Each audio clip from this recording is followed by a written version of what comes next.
네, 안녕하세요, 여러분. 저는 jetbrains 한국 총판 단군 소프트의 김우성입니다.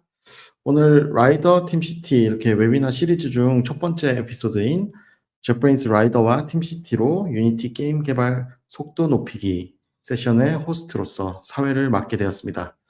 유니티 게임 개발에 라이더와 팀시티가 많이 사용되는데 이런 jetbrains 툴들이 여러분에게 어떻게 도움을 줄 수 있는지 확인해보는 시간을 가지도록 하겠습니다. 특히 라이더는 오래전부터 게임 엔진인 유니티나 이제 언리얼과의 강력한 연동성을 통해서 스크립트를 다루는 개발자 및 엔지니어분들의 입소문을 타기도 했는데요. 심지어 이제 유니티 CEO가 극찬하였고 한국 유니티 이벤젤리스트 분들도 이렇게 극찬하는 그런 컨텐츠들도 많이 있더라고요. 네. 다음은 이제 간단한 아젠다를 설명드릴 텐데요. 지금 슬라이드가 네. 아젠다는 이번 세션은 이제 jetbrains 디벨로퍼 어드보켓인 맷 앨리스님과 수석 솔루션 엔지니어 다니엘 갈로님이 해주실 거고요. 두 분 다 영국에 위치해 있기 때문에 영어로 녹화해 주신 세션에 한글 자막을 입혀서 저희가 스트리밍 해드릴 예정입니다. 녹화 영상을 시청하신 후에는 바로 저희가 이벤트인 첫 번째 퀴즈를 한 후에 이제 여러분들과 Q&A, 라이브 Q&A 시간을 가지고 마지막으로는 이제 두 번째 퀴즈가 또 준비되어 있습니다. 네, 다시 안내드리지만 이제 Q&A는 유튜브 댓글에 남겨주시면은 자막이 담긴 세션에 실시간 스트리밍 후에 이제 맷 또는 다니엘님이 직접 답변 드릴 예정이고 제가 중간에 통역 지원해드리고 있습니다. 퀴즈에 대해서 좀 설명드릴 텐데요. 실시간으로 이제 접속해주신 분들에 한해서 신청하실 수 있는 선물들을 좀 준비해봤습니다. 바로 jetbrains 머천다이스 스토어라고 jetbrains 상품을 살 수 있는 상품권인데요. 다양한 jetbrains 굿즈들을 직접 선택하고 원하는 배송지로 이제 직접 수령하실 수 있습니다. 화면을 보시면 이제 레어템 후드티 같은들이 있는 것을 확인하실 수 있습니다. 선물 당첨은 실시간 방송 중에 2번 있을 퀴즈에 선착순으로 대답하는 정답을 맞춰주시는 분들에게 돌아갑니다. 퀴즈는 이제 Q&A 시작 전에 1개, Q&A 끝나고 1개, 총 2차례 진행하는 것을 다시 한번 알려드립니다. 모든 세션은 녹화가 되고 있어요. 그래서 jetbrains TV 유튜브 채널에 앞으로 이제 세션이 끝나고 공개될 예정이므로 언제든지 다시 보실 수 있습니다. 하지만 이제 채널 고정해 주셔야 퀴즈 이벤트 혜택들 받아보실 수 있으니까 채널 고정 부탁드리겠습니다. 그럼 여기까지 좀 서두가 길었지만 본격적으로 세션 스트리밍 하기 전에 발표자 맷 앨리스님과 다니엘 갤로님을 한번 화면으로 만나보시겠습니다. Let's welcome Matt and Daniel to the stage. Hi, everyone. Hi. Hi, Matt. Yeah. So you guys are in UK. How far away from you, both of you guys? So I live in Birmingham, which is in the middle of the UK. So right in the centre, in the Midlands. And Daniel? Yeah, I'm down south in Hampshire, so a couple of hours away from Matt. It'll take a little while for us 맷님은 이제 영국의 정중앙에 있는 버밍엄 시티에서 지금 스트리밍 참여해 주시고요. 다니엘님은 조금 더 이제 남쪽으로 위치해 있는 곳에 계시다고 합니다. Please say hello to the audience, starting Matt. Yeah, hi everybody. Thank you for joining. We're looking forward to a good session today. Lots of interesting things to show you with Unity, Rider, and TeamCity. 네, Yep. 유니티 라이더 팀시티 관련해서 sorry, Daniel, please hold on a bit before I do some interpretation because it's live. 뭐 이렇게 기대되고 있다고 하고요.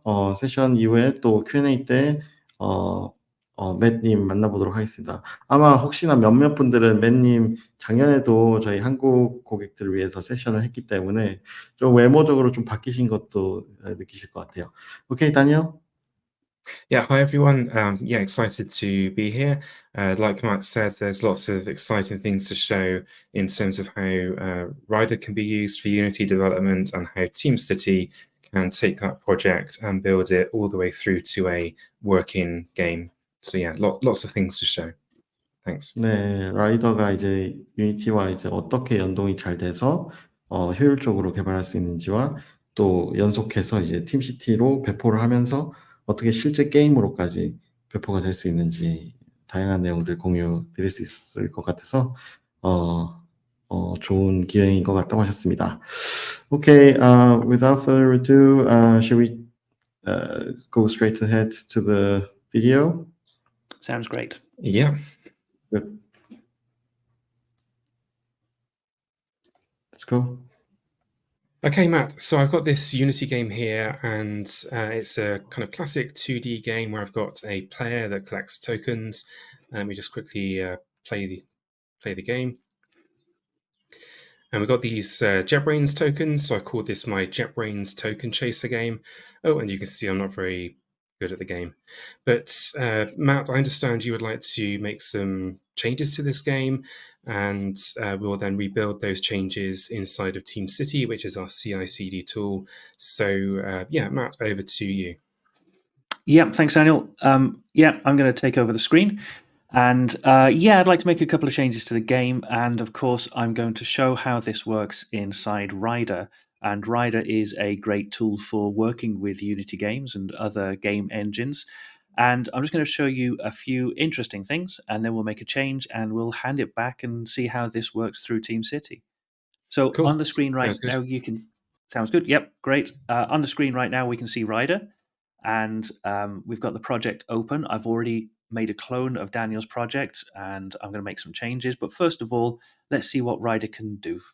So the big interesting thing that Rider can do is search for things. We index your whole project, and we can find anything you want inside your project really quickly. So we can just start typing for things like metagame controller, and we can very quickly find it and navigate there as well. We can do this really quickly with keyboard shortcuts. We can use the Shift keyboard shortcut, and we can then just start typing. And we don't have to type the full name. We can type the initial letters, and we can very quickly get to player controller and navigate around. Another nice thing we can do is if we start typing simulation, we can get to our simulation class. And let's get to the top of that. And we can see here that this is a partial class. And so one of the things we can do here is I can do Control-click on the simulation, and Rider will actually show me all the different parts of my partial class. So if you're working with partial classes, such as generated code, then you can easily navigate around as well. So I can use that with keyboard shortcuts and very quickly get to different parts of my class. There's another way of doing navigation as well. If we use the Alt-Enter keyboard shortcut, this is a great keyboard shortcut for changing things, for making fixes to your code. But down the bottom, we can see we've got some different menu items. We've got Navigate to, Refactor, Inspect, and Generate. We'll have a look at some of these as we go through. Navigate is a good one. It shows us all the different items we've got for navigation. And so here we can go to find the declaration, the implementation. One really useful feature is finding usages. And because we've indexed everything, we can very quickly show a list of everywhere where simulation is used. And you can see this is used in quite a few places in the code. And if we select that, we get a preview on the right-hand side, and a double click can quickly navigate me to where it's being used. And again, we can do that with a keyboard shortcut. So if I'm on platform model here, I can just hit the keyboard shortcut and again, very quickly navigate around my code. And it's not just navigation that Rider is good at. It's obviously good at editing your code as well. So let's say I go to my project view on the left here. Incidentally, we're showing a project view just like in the in Unity itself. We've got the assets view here. If I just close that down, we've got our packages view, and we can work it with the code just like we would do in a normal Unity project in the project view. So if I go to my mechanics folder here, I can just right-click, use Add, and I get a menu item here of lots of different things that we can add to our project. I can add myself a Unity script, a shader, or even assembly definition file. We've got great support for shader files and definition files, but let's have a look at a script first. And here I get to choose what different type of script that I want, whether I want to add a mono behavior, a scriptable object, or a state machine, or play mode tests, and I can edit these templates as well. These are templates which I can add new ones, I can edit the existing ones, and so on.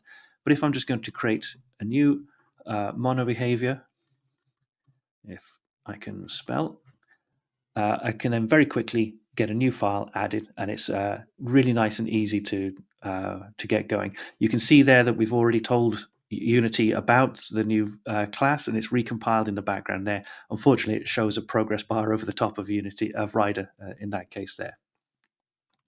But once we've got our class created, we can do code completion to create our event functions, our Unity event functions. So if I want to add an update method, I can just start typing update and Rider will suggest it, and there we are, we've got it created.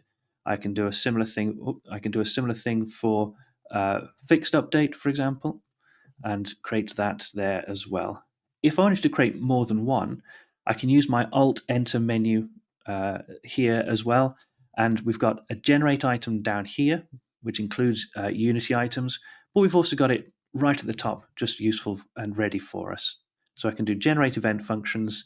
I can see all the event functions that are available to me with documentation there as well. And I can select a few of these. Let's just grab a number of those, tick those. And when I hit OK, it just very quickly creates them for me. And then I'm ready to actually implement some logic. One of the things you might notice is that at the top of the method there, we've got an indicator to say that this is an event function. This is a function that Unity is going to call. And if we hover over that, we get a little bit of, we'll find that and show it for us in a web browser, which is a great way of being able to learn and understand the API that is available to us. Let me just delete that file because we don't need it anymore. And the next thing that I want to show you is something really useful that Rider can do. It's all the inspections it can run. So Rider indexes your code, it understands the C#, it knows what's going on, and it's really good at finding and looking for issues in your code. And so it can find problems. These can be fairly simple issues like style issues. So for example, here we've got event queue, doesn't match our naming rule that we've got there for us. We are expecting a static field, a private static field, to start with an underscore. And so we can easily use Alt-Enter again to say, rename to underscore event queue. And it will rewrite the code for us. We can still see we've got another inspection there now saying that the field can be made read-only. And so we can actually now say read-only. And again, we've got another item here, and it says that then we can actually need to change the name again because we've now changed it to be read-only. It needs to be a capital event queue. So we can then quickly update our code. And we've made a number of changes to bring it into our own style guide there, and using read-only, using the right names, and we've done that very quickly just using the Alt-Enter menu. We've got other items down here where we can have a method which we can make private because it's not being used by any other class outside of this class, and it can then update the code again very easily and quickly. Alt-Enter is a great tool for being able to modify your inspections, modify your code, fix issues that Rider finds for you. We have some other interesting inspections as well, some which are more Unity focused. So for example, down the bottom here, we can see we've got player, animator, set trigger, hurt, and set bool dead. And if we look at these, you can see that we're passing in a string value. So we've got this value hurt, which is looking up a trigger with a string value. And the first thing Unity does is converts that into an ID. And yet if we have to do it lots of times, it'll do it every single time, but the ID is always going to be the same. So what we can do is we can make the ID into a private static variable and use that just once. So that is a useful little fix we can do, best practice for a Unity API there, so that we can reduce the overhead of using these string values here. Another useful feature we have is the enemy controller. Is in the enemy controller. We have got in here somewhere, if I remember rightly, there it is. I'm just going to zoom in on this a little bit. we've got a check against null going on here. Player is a game object, and you can see we've got a little icon. Let me just scroll that over a little bit. We've got a little icon here showing that there's something else going on here as well. So we've got player is being compared against null, and what happens then with a Unity object is that means that we're also checking to see whether the underlying Unity game object is still alive. And you can then see whether it is alive or not.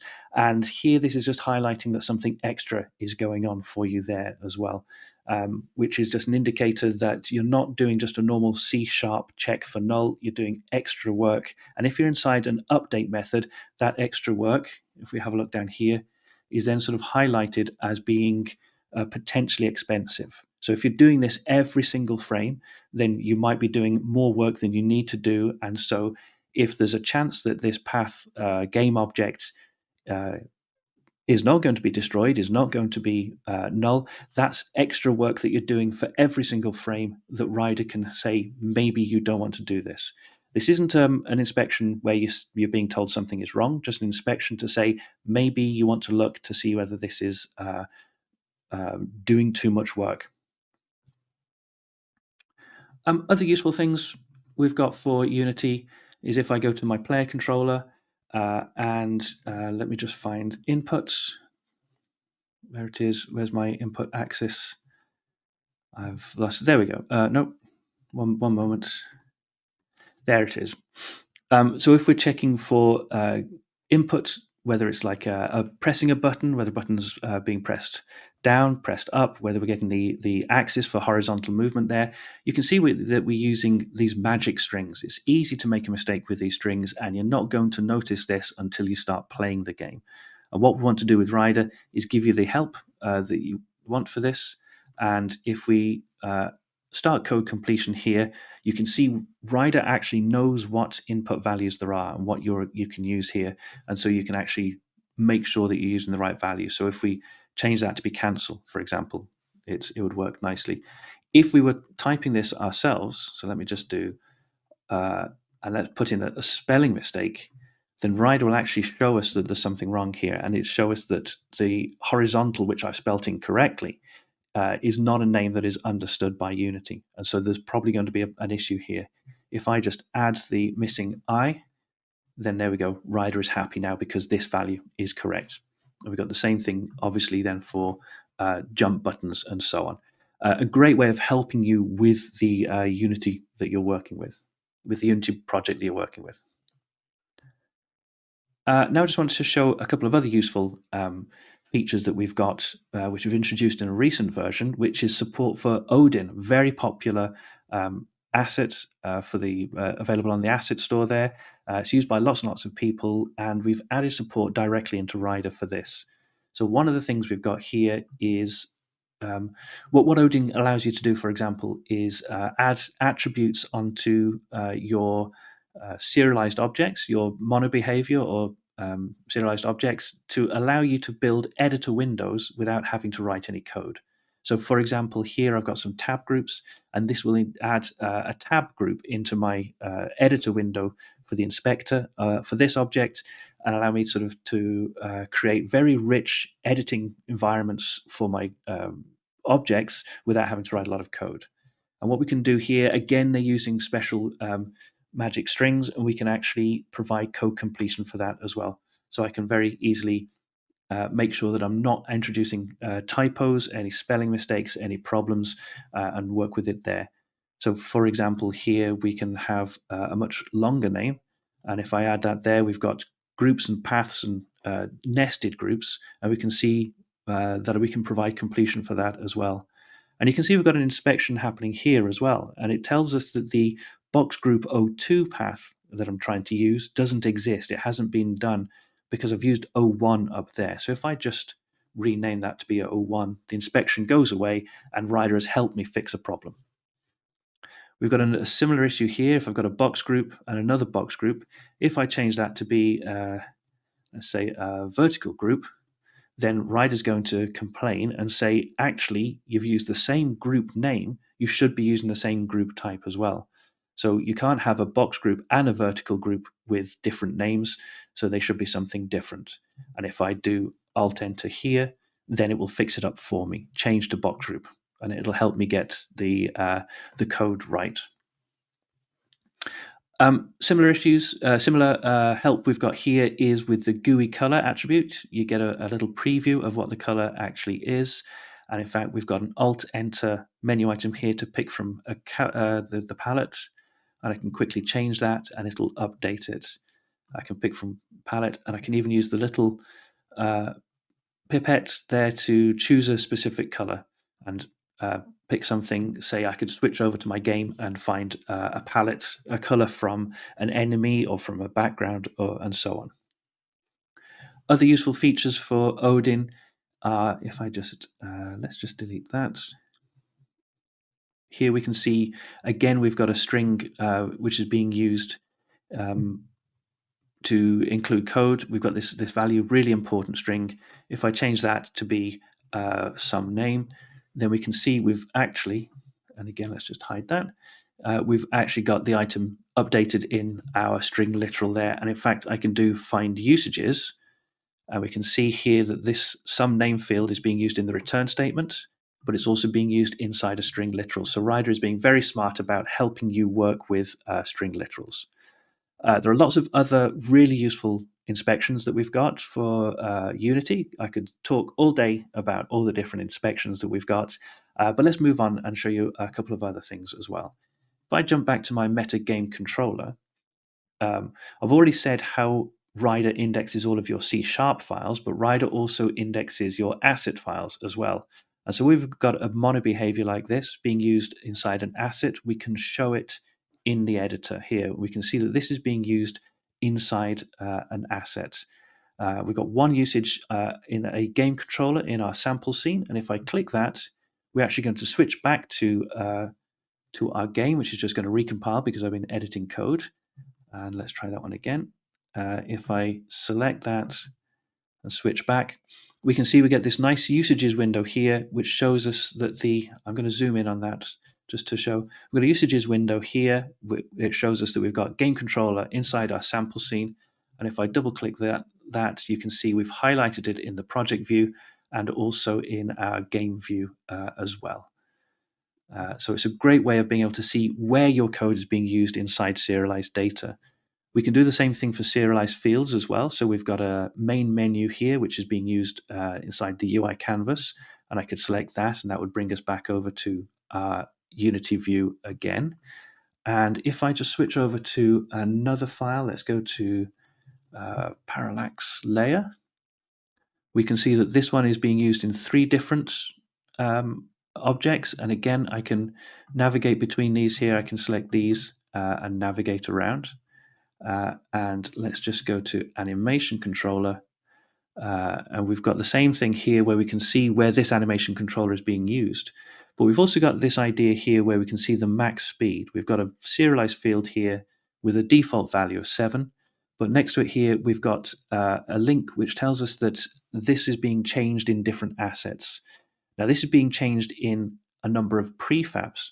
So we can't tell you an exact number of where it's being changed, but we can, when you click on it, search for all that and show you the value it's being set inside a scene and also the values that are being set in different prefabs and overrides of the prefabs.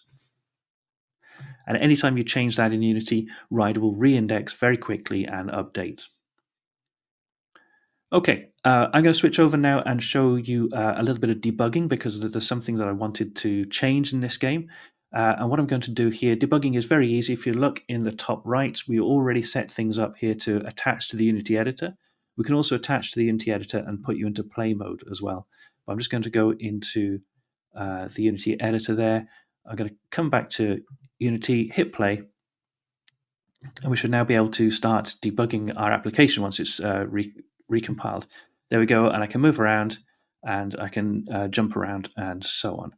Now, I want to add a breakpoint here because what I'd like to do is just to see what's going on, let's go to, where am I going? Player controller, that was it. I want to go to player controller. I'm going to go to compute velocity, and we'll put a breakpoint in here, I think. So let's add a breakpoint just there. And we can see we've hit it immediately because this is being called every single frame, and we've immediately hit the breakpoint. And it gives me a chance to show a couple of useful things here. So down at the bottom in our debugger view, we can see we've not just showing you the usual sort of objects that are available here.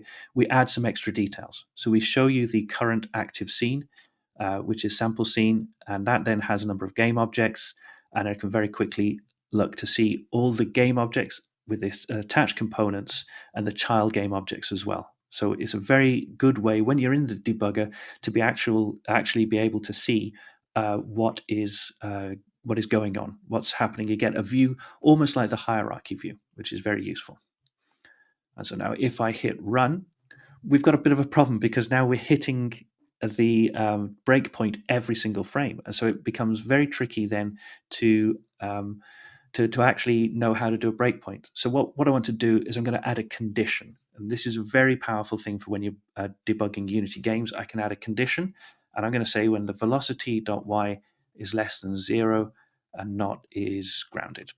What this is going to do is it's going to look at the velocity. If it's less than 0, if the y part is less than 0, that means I'm falling, I'm descending, and not is grounded means that I'm not at the ground. And so what I should be able to do is carry on. That's great. I should now be able to go back to my game, which is here. And you see, there we go. Once I've hit the top of my jump, I now hit my breakpoint. And at which point now I've got a great way of stopping the game at a particular condition. But the problem I've got now is that if I'm in Unity and I try and do anything, I can't. The breakpoint stops Unity. It stops all of the code that's running inside Unity. I can't use the inspector. I can't make any changes. And all I can do is use the debugger. If I want to do something a little bit more interesting, then I need to use some more features of Rider. And what I can do here is right-click on my breakpoint again. And there's a link down the bottom here saying convert to Unity pause point. And I'll explain what that does in a minute, because what I'm going to do is restart. Let's carry on. Oh, one moment. Let's put that back into place. Velocity.y is less than 0 and not is grounded. Convert it to pause point. We're done. And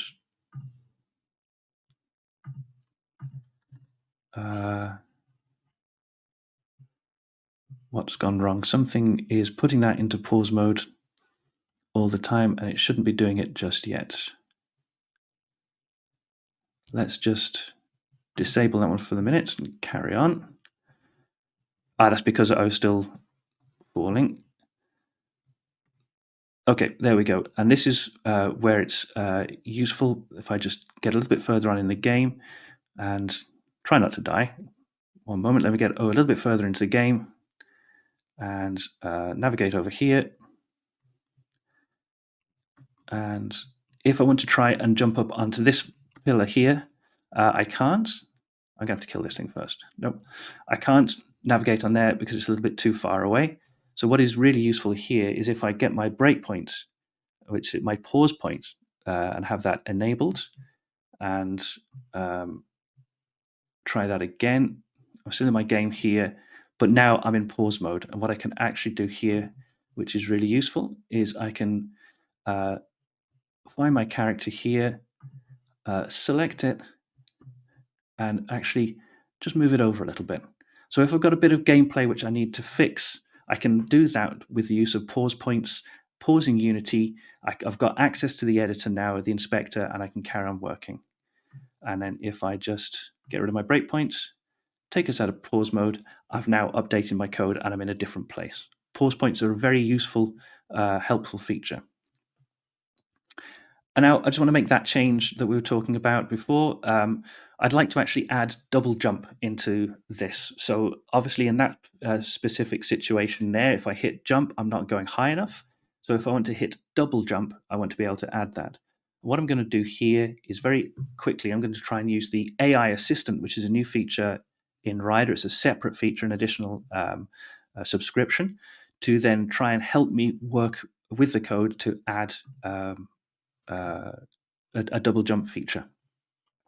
So what I can do here is I can ask the AI assistant. I've got a tool window here with a chat window, and I can say, how do I change this class to add double jump? And the AI assistant will go off. It'll ask the AI service that we've got for more information here, and it will hopefully provide us with a solution and an explanation of how we can do this. We can see now we're going to update the compute velocity method, which sounds good, and it'll provide us with a solution on how we can add a jump, hopefully. So the AI assistant is very useful. There's a number of different features that we've got implemented across the IDE. We've got the chat window, which can explain code. It can help make additions to code. It can explain APIs as well, so it can provide useful information on how Unity works. In fact, let me just copy that, and we'll add this in and see if it works for us. And what have we got going on there? So I think we can just copy this section here. Let's say copy and paste that in there. Oh, no, that's just copied the wrong thing.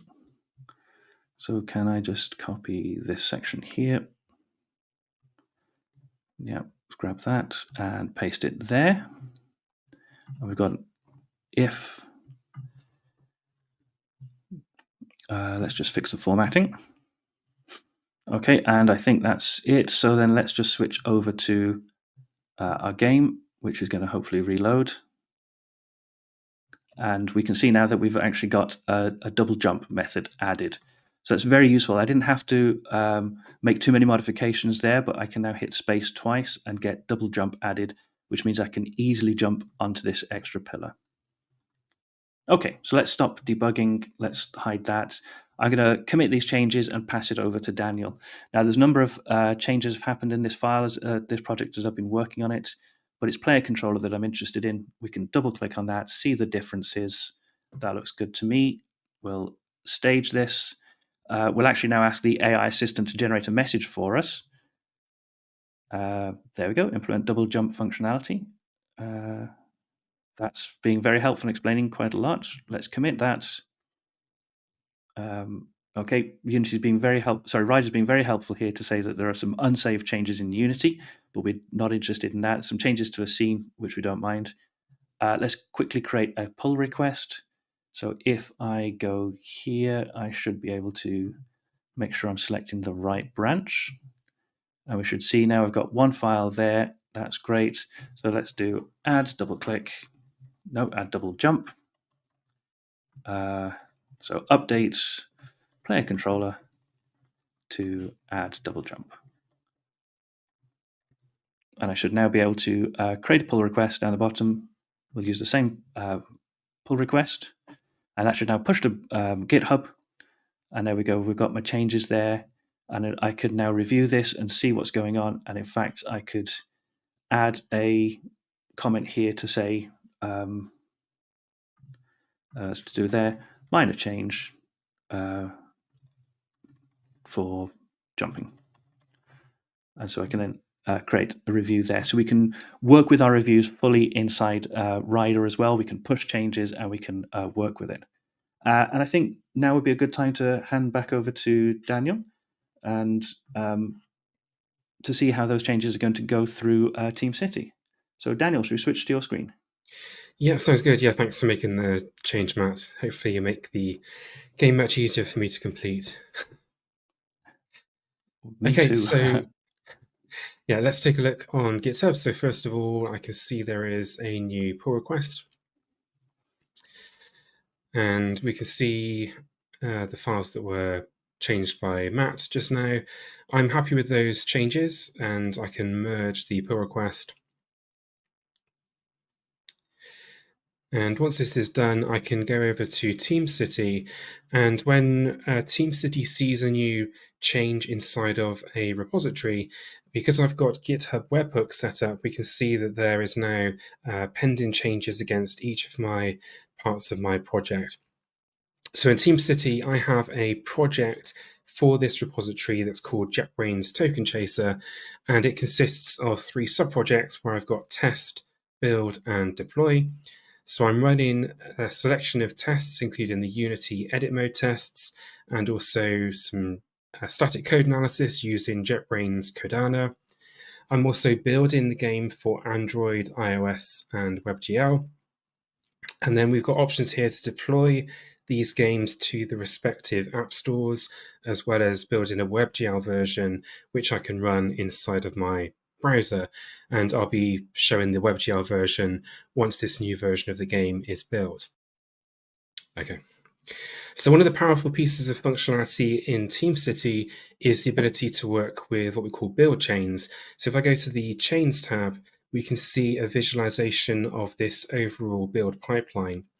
So this illustrates the flow for this particular project.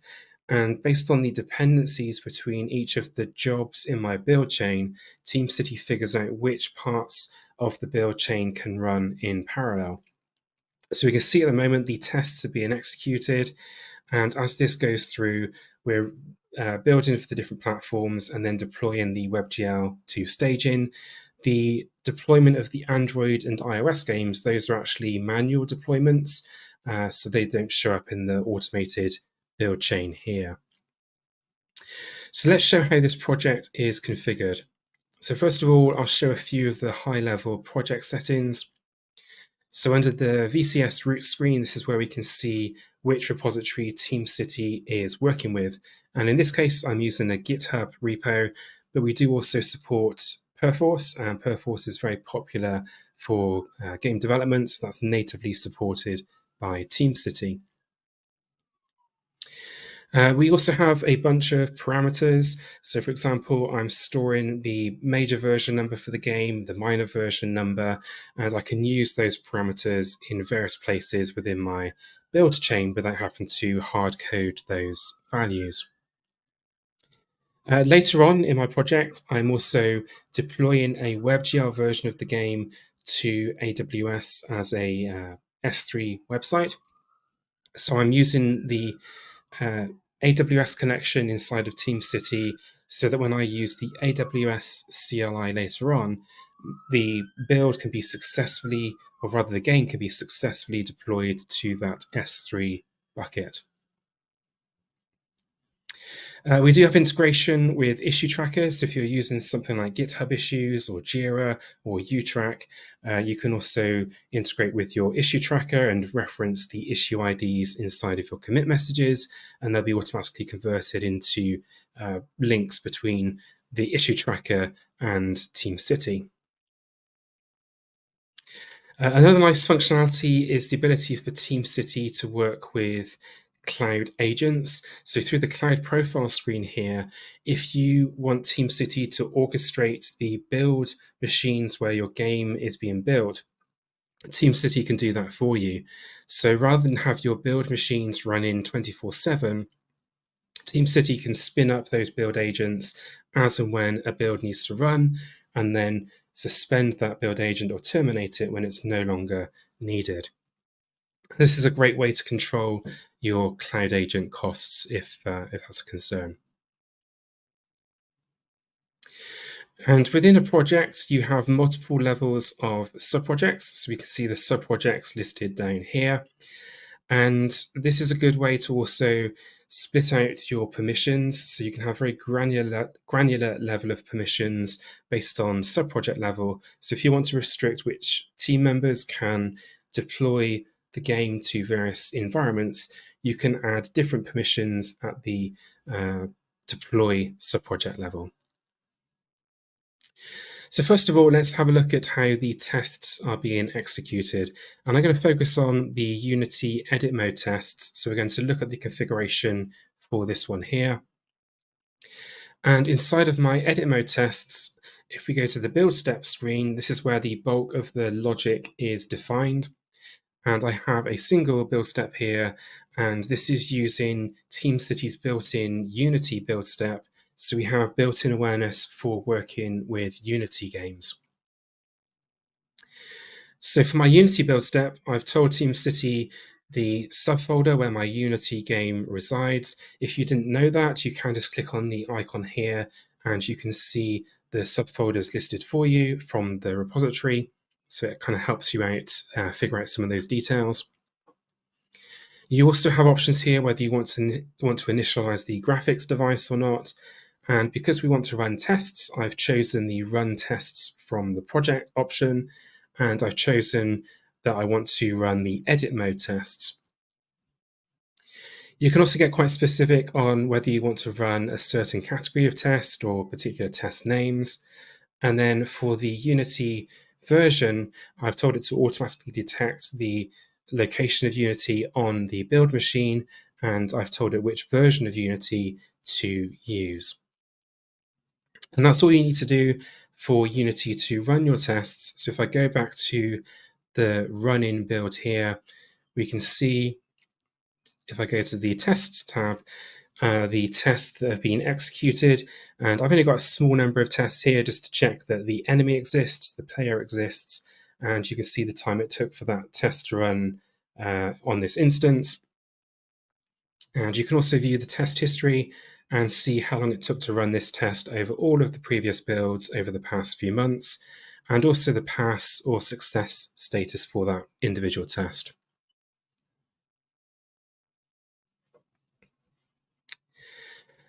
Okay, so that's how the tests are executed. And then let's have a look at how the iOS version of the game is being built. So if we go to the configuration for this one,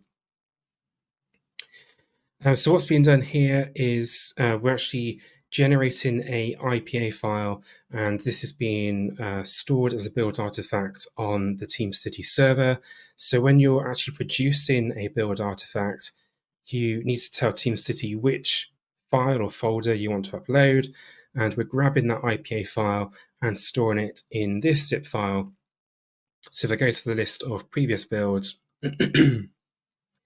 we can see here on the build artifact icon, the token chaser ios.zip, and that contains my IPA file. So before we generate the IPA, one of the things we need to do is I have a separate configuration here for generating the Xcode project. And this is a good way to cut down the costs of the build time if you're building for iOS and you require using macOS build machines, because macOS is obviously a more costly environment to use. So I have a configuration here that generates an Xcode project that can actually be run on a lower cost machine, such as a Linux environment or a Windows environment. And once that Xcode project has been generated from the Unity project, I can then build the iOS version of the game here. And how the Xcode project is being generated, I have a Unity build step here that calls a method inside of my Unity project. So it's the iOS game builder.generate Xcode project. So if I go to my Rider project and we look inside of the editor folder here, I have a class inside of the iOS folder called iOS game builder. And this contains two methods. One of them is called generate Xcode project. And this tells Unity which scenes to include and also the output path and the target format. So I'm essentially calling that method from TeamCity, and I've not had to do any other configuration on the Unity build step here. So that's going to generate my Xcode project, which can then be built as an IPA file on a macOS machine in a much quicker or much shorter period of time. While I'm on the build step screen here, it's also important to mention that not only do we have Unity build steps, we have a whole host of other different types of build steps available to you. So we're not just focused on game dev. You can just have a build step for building a .NET project, for example, or if there's a command line script or shell script you want to execute, you can use the command line build step. A nice thing in TeamCity is you do have the ability to run the majority of these build steps inside of containers.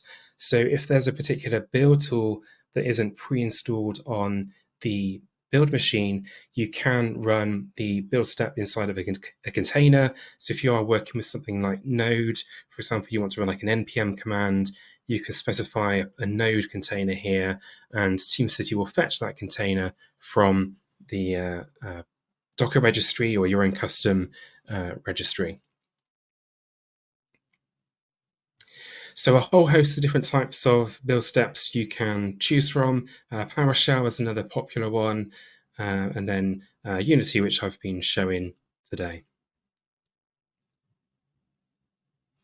So that's how the Xcode project is being generated. And then if we look at how the iOS game is being built, so I've already shown you the artifact rules. And then if we go to the build steps screen, there are 4 build steps here. And the first thing I'm doing is grabbing a bunch of secrets from AWS Secrets Manager. So I showed you earlier I had an AWS connection defined in the project. And this means when I run the AWS CLI here, I'm authenticated to AWS, and I can retrieve my private key, the certificate, and the provisioning profile from my secret storage.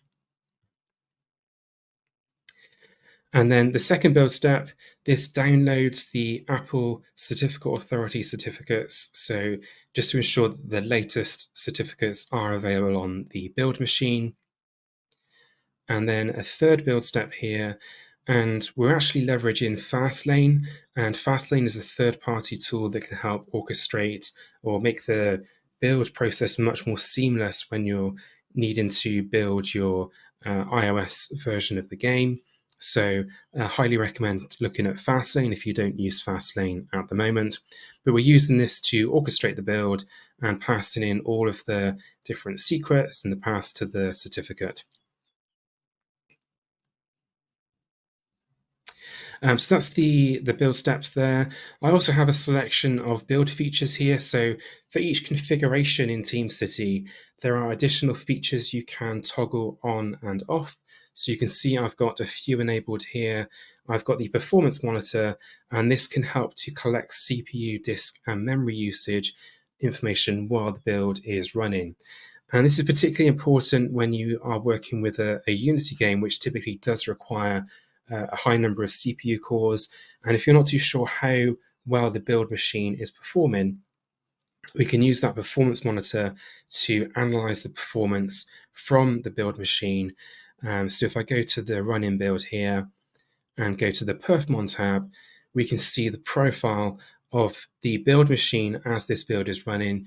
And we can see that the CPU usage is quite high. So if there was a higher spec machine, then if we did use that higher spec machine, it would most likely result in a faster build time. So back to the build feature screen, I'm also making use of the commit status publisher. So we're posting the status of the commits to GitHub. So for each commit over on GitHub, as it's built by TeamCity, we update the status of that commit so we can see whether it's been successfully built by TeamCity. There are also additional features you can enable. For example, if you want to have an approval process or a gating process, there's a build approval option here where you can choose which users or groups should approve this job before it's executed. If you're working with unit tests or some other types of tests, there's the ability to do automatic test parallelization. So if the tests do take a long time to run on a single build machine, you can use this to split those tests across multiple build machines to shorten the time it takes to run them. And this natively supports .NET and Java, but there are also ways you can use this in custom testing tools as well. If you want to run builds against pull requests, there's also a pull request build feature that extends the branch specifications. You can run builds against those pull requests. And then on the dependency screen here, this is where we set up the configuration of my build pipeline or the build chain. So we're telling TeamCity which configurations this depends on. So from build iOS, we depend on a copy of the changelog and also the generated Xcode project. And then finally, under the agent requirements screen, because I need to run this on a macOS machine, you can add some explicit requirements here. So I've added a requirement here to run this on a build machine that has the name macOS agent. You could also just choose one of the platforms at the top of the screen here. You can also add very specific requirements. So if you know that you require a certain number of CPU cores, you can choose from the available values here. So if you want 32 CPU cores, you can save this and it will restrict which build machines this build will run on.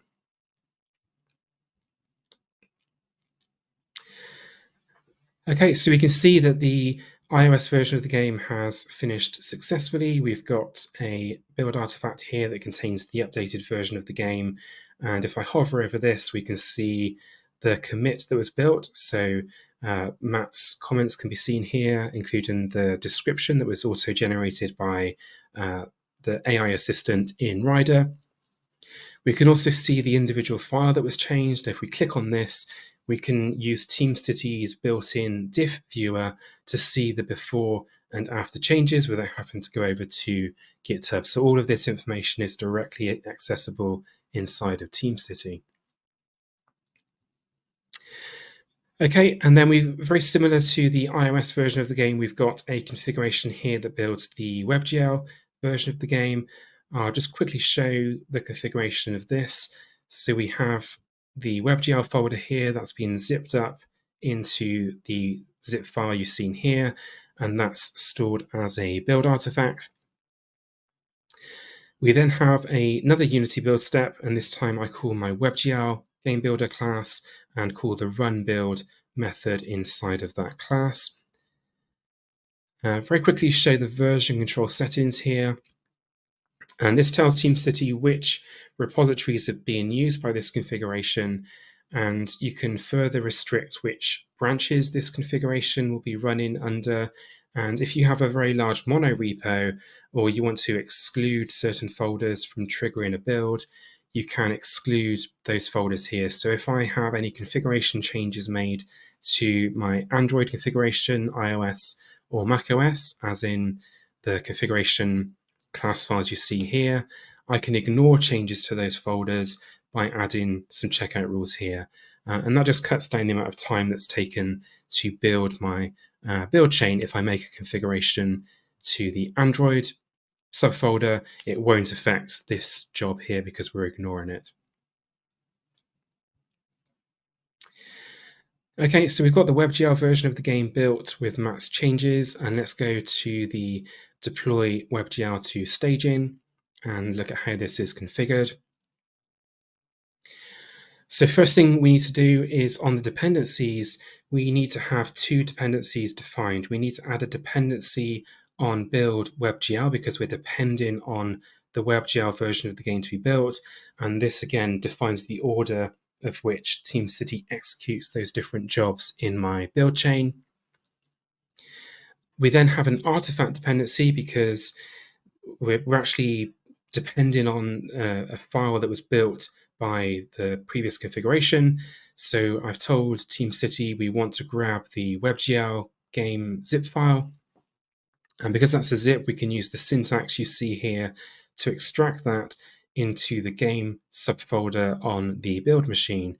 And then if I go to my command line build step here, we're essentially using that game subfolder. So we're referencing that game subfolder here, and we're syncing the contents of that subfolder with my S3 bucket. And because I could potentially have different versions of the game based on the different branch that's being used, I'm using the branch name here to target a specific subfolder inside of my bucket.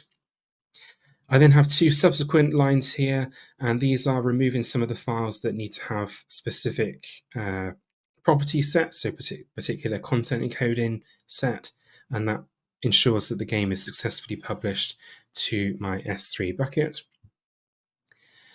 So if I go to my screen here, you can see I've included a hyperlink to the web version of the game, and hopefully I can try Matt's new double jump functionality.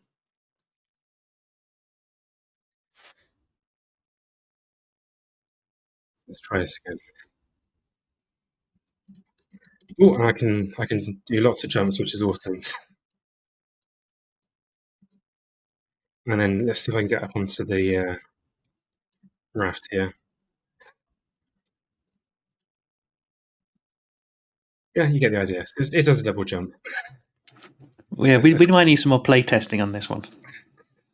Yeah, that's okay. The general idea is there. So that's the WebGL version of the game deployed.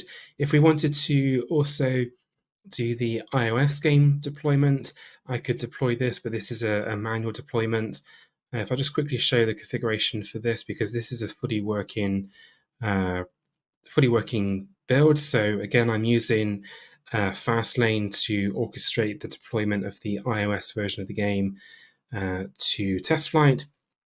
So I grab some secrets from AWS Secrets Manager, and then I use the Fastlane command to call a specific lane inside of my project and passing in the different settings. So the bulk of the logic is handled by the third-party Fastlane tool. So it's a very helpful tool for this purpose.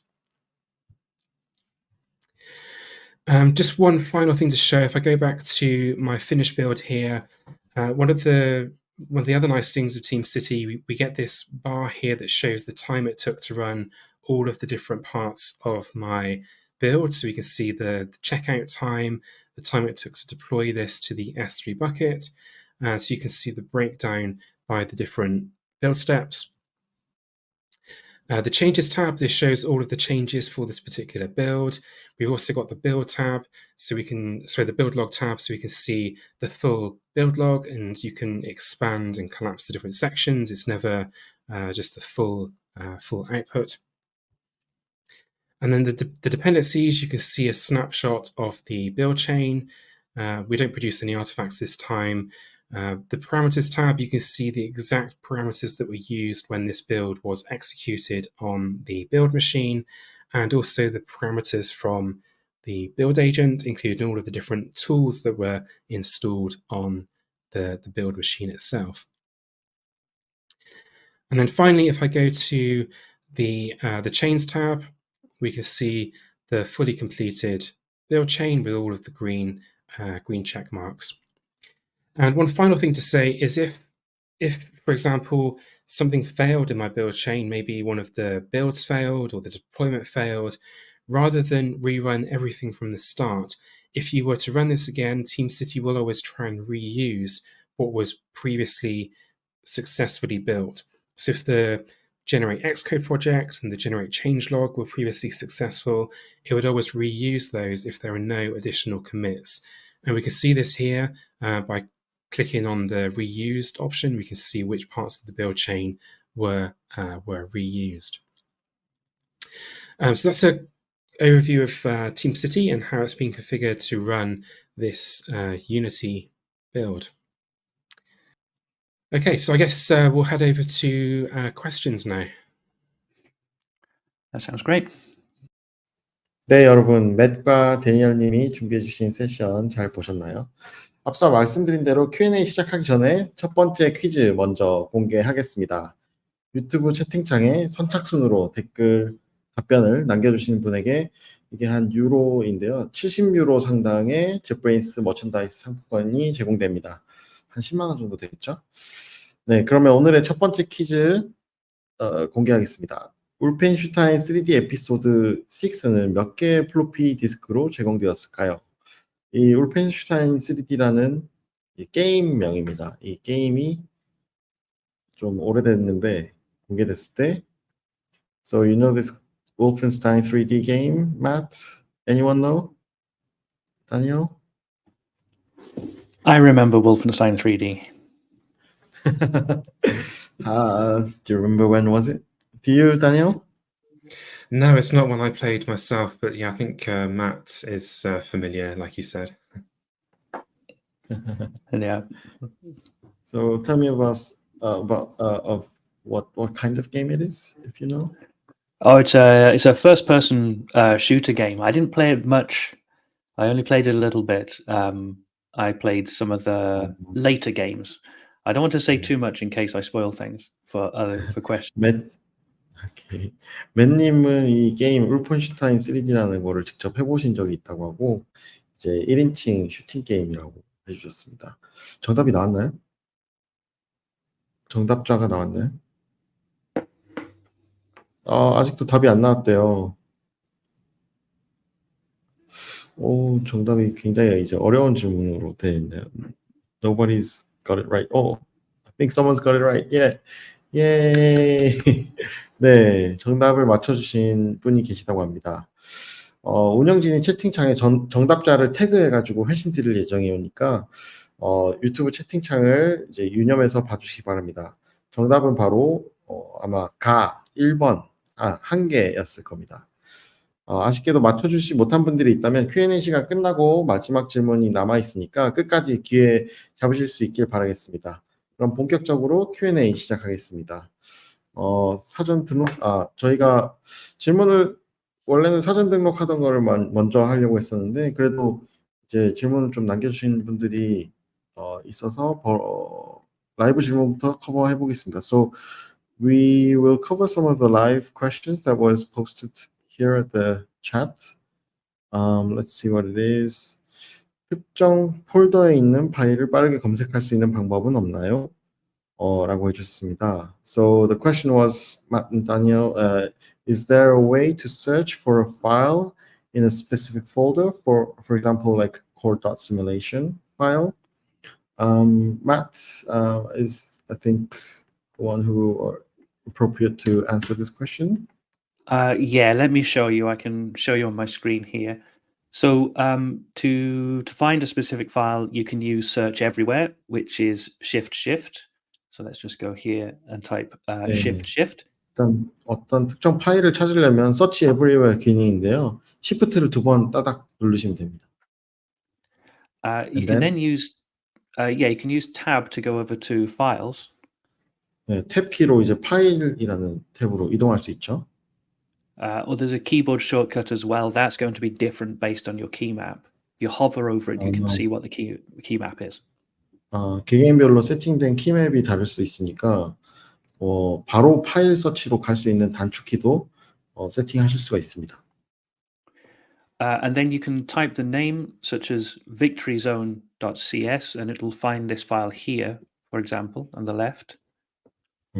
그래서 이 파일명 이제 지금 예시로는 빅토리 존이라고 했는데요. 검색하실 수 있고요. Or we can type the name of the path, so assets, scripts, mechanics, victory zone, and it will match there. We've put a space in between each path item. 네, 스페이스 이제 그만 해주시고 패스까지도 찾을 수 있게끔 이렇게 검색이 용이하다고 합니다. And that will take us straight to the file. 네, 언제든지 원하는 파일로 이런 방식으로 가실 수 있겠습니다. 답변이 잘 되셨을지 모르겠습니다.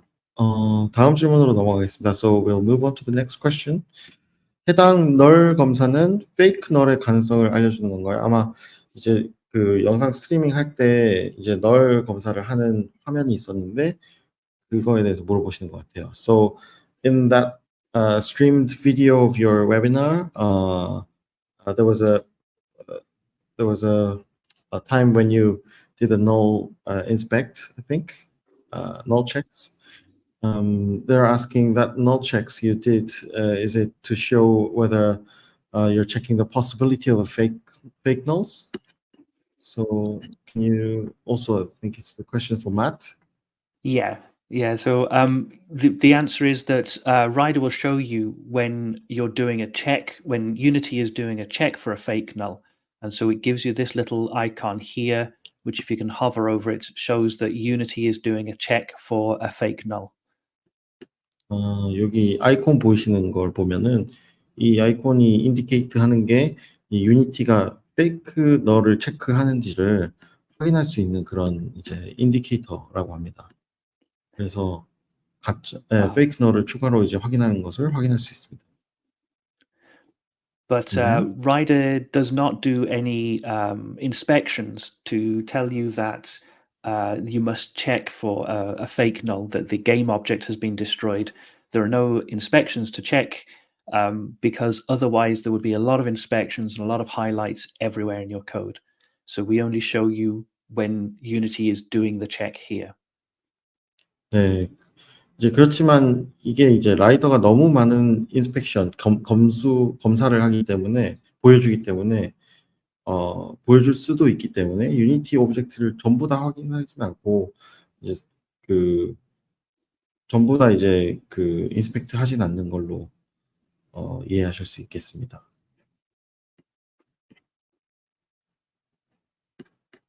Okay. Don't see the reactions. So let's move on to some more like open general questions about the gaming industry. We have 좀 더 이제 포괄적으로 이제 궁금해하시는 또 이제 최신 게임 기술 트렌드가 궁금합니다라는 사전 질문이 있었습니다.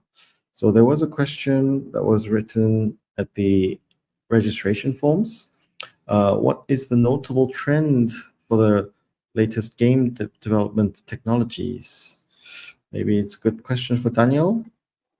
Yeah, sure. I can take this one. So, although I'm not involved in directly making games myself, from JetBrains side, we still see Unity and Unreal dominating the game development space with the choice of game engine.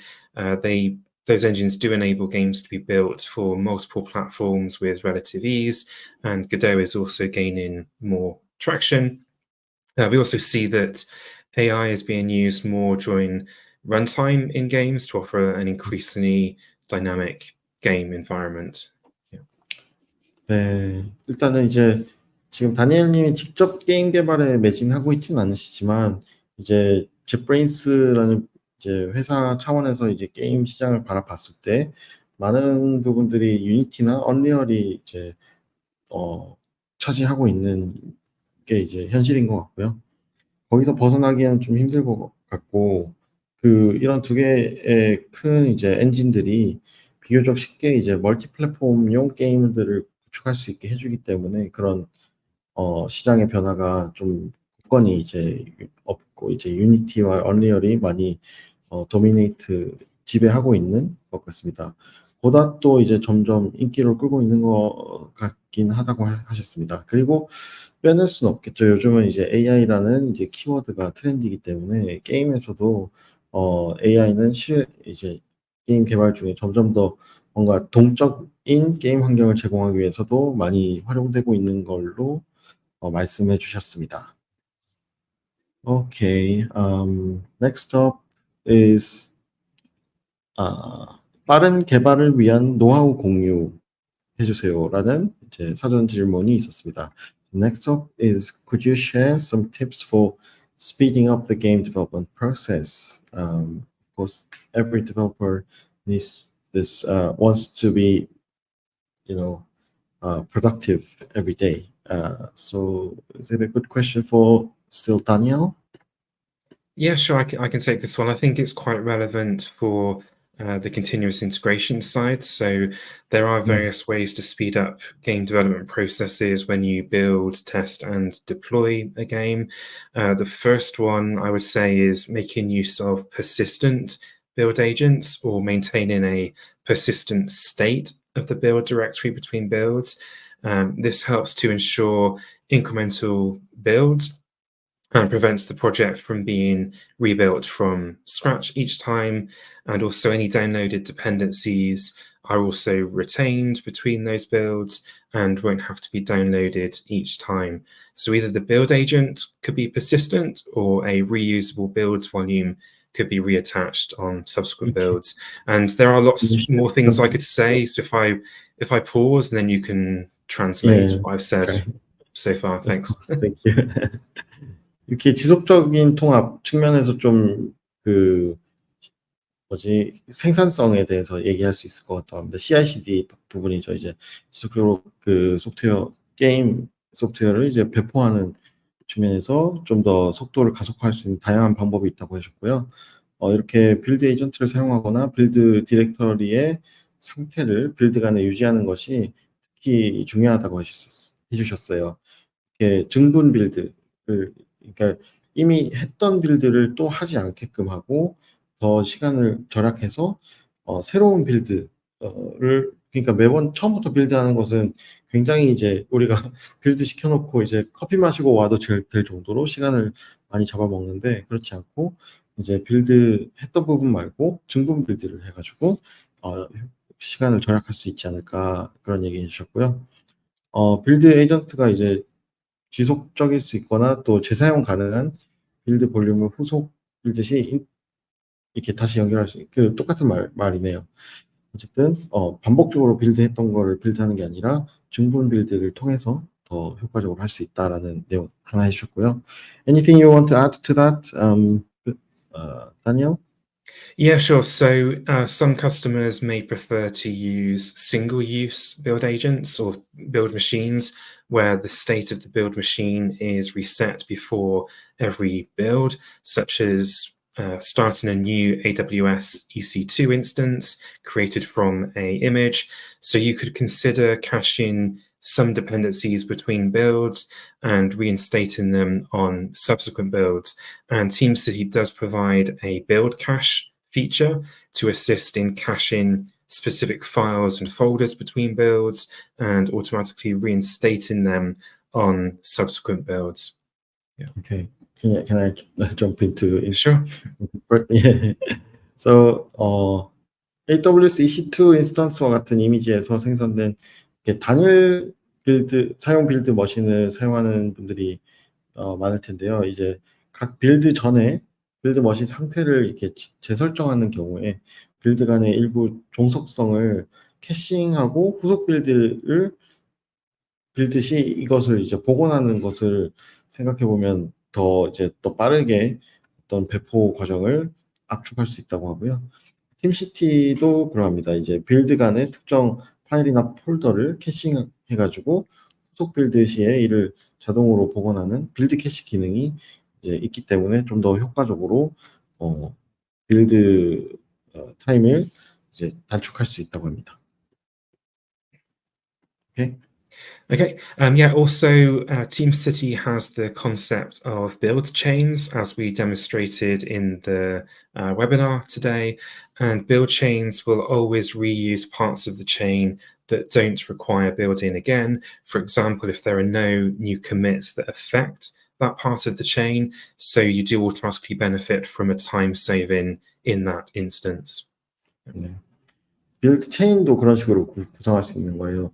여기 이제 단계별로 그 빌드 구성을 해놓으면은 앞쪽에서 이미 빌드를 했던 부분은 아티팩트를 그냥 그대로 가져오게끔 하고 이제 변경점들만 이제 해서 이제 이미 빌드가 했었던 거는 재사용하는 그런 식으로 시간 절약을 대폭 늘렸다고 합니다. Okay. Okay. Shall we? And then, yeah. Go ahead. Yeah.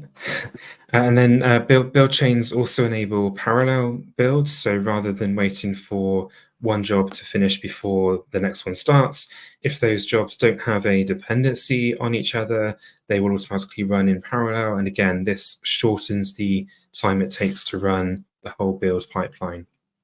Yeah. Okay. 또 이제 병렬 빌드도 가능하거든요. 이제 한 번에 병렬로 이제 리소스를 많이 이제 활용하겠지만 이렇게 병렬 빌드를 하게 되면 좀 더 서로 의존 관계가 없는 작업의 경우, 이제 의존이 없을 경우에는 병렬로 이제 진행하게끔 세팅하시면은 더 빨리 시간을 단축하실 수 있겠죠. Okay. And if you currently do lots of manual testing with your Unity game before every release, you could consider investing in authoring automated tests that can be executed much faster and much more reliably via TeamCity, such as player or edit mode tests. You also benefit from seeing all of those test results directly in TeamCity in the user interface and can automatically fail a build if one of those tests fails.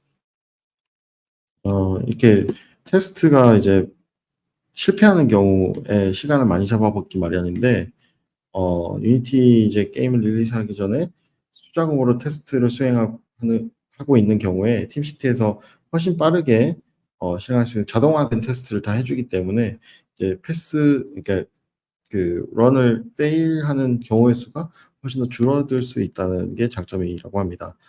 그리고 이제 모든 테스트 결과를 팀시티 사용자 이제 UI 인터페이스에서 직접 확인할 수 있고, 이제 실패하면 아까 보셨다시피 이렇게 diff도 해가면서 이렇게 수정해서 빌드를 자동으로 계속 이제 팀시티 안에서 다른 곳으로 이제 나가서 뭔가 테스트하지 않고 할 수 있다는 게 장점이겠죠. Okay, and then the Okay. final part, so lastly, TeamCity provides a feature to help check the performance of builds, and it's called the Performance Monitor, and this helps to collect the CPU, memory, and disk I/O, like I showed in the webinar. And if any of these values peak at 100% for long periods of time, this helps to indicate it will run a lot faster if you run the build on a higher specification build machine. So yeah, that's my answer, my long answer. 오케이. Thank you. 마지막으로 이제 말씀해 주셨는데 팀시티 빌드 성능을 확인하는 데 도움도 준다고 합니다. 그래서 성능 모니터 아까 그 웨비나 막바지쯤에 이제 보였던 성능 모니터링도 할 수 있고 CPU 사용량 또는 메모리 사용량 이런 것들을 보실 수 있는데 좀 100%에 오랫동안 있으면 좀 실제로 이제 하드웨어 스펙을 좀 더 고사양으로 해서 빌드를 하는 게 좀 더 훨씬 도움이 되실 거라고 합니다. 오케이. 네, 이제 좀 다시 두 번째 퀴즈로 들어가고 마무리를 해야 될 것 같습니다. 시간상. 두 번째 퀴즈를 준비할 텐데 화면 공유 가능하신가요? Can you share the screen slides? Thank you. 그러면 두 번째 퀴즈 진행하겠습니다. 오늘의 마지막 퀴즈. 둠과 퀘이크는 어떤 운영체에서 개발되었을까요? On what operating systems were Doom and Quake developed in? 답변이 나올까요? So, have you ever tried Doom or Quake, Matt, Daniel? Yeah. I was never very good at Doom and really not very good at Quake. I tried, but I just couldn't do it. 예, 바로 정답자가 나왔습니다. 말씀드리는 순간에. 매님은 이제 좀 해봤지만 이제 잘하지는 못했다고 하셨고요. 저도 약간은 해봤습니다. 저도 잘하지는 못했어요. 정답은 바로 3번이 아니죠. 다번 넥스트 스텝이었다고 합니다.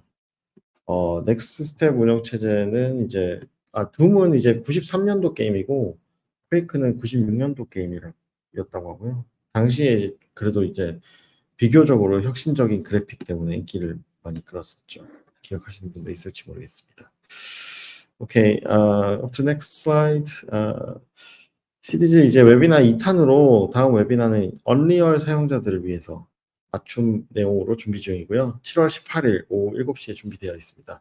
또 이제 비슷한 구성으로 진행되고 상품도 비슷하게 구성되어 있으니까요. 다음 웨비나에도 많이 참석해 주시면 감사하겠습니다. 그리고 향후 이제 다양한 jetbrains 소식을 받아보실 수 있는 채널들을 화면에 공유드리고 있습니다. 홈페이지, 공식 블로그, 또 이제 라이더를 위한 라이더만의 트위터 계정도 있으니까요. 많이 봐주시고 우측에는 저희 발표해주신 맷님과 다니엘님의 트위터 계정들 공개되어 있으니까 많은 팔로우 부탁드립니다. Okay, we're done advertising all the channels. Please say last words for the audience today. Do you want to go first, Matt? Yeah, sure. Thank you, everyone, for joining. I hope you've enjoyed it, learned something new. Please try Rider, and please give TeamCity a go for building your Unity games. 네, 이렇게 끝까지 함께 해주셔서 감사하다고 말씀해 주셨고, 꼭 한번 라이더 사용 시도해 보시고, 또 연속해서 이제 팀시티로 배포까지 해서 여러분들이 작업하신 것들 실제로 어떻게 구현되는지 확인해 보시면 좋을 것 같습니다. Next up, Daniel?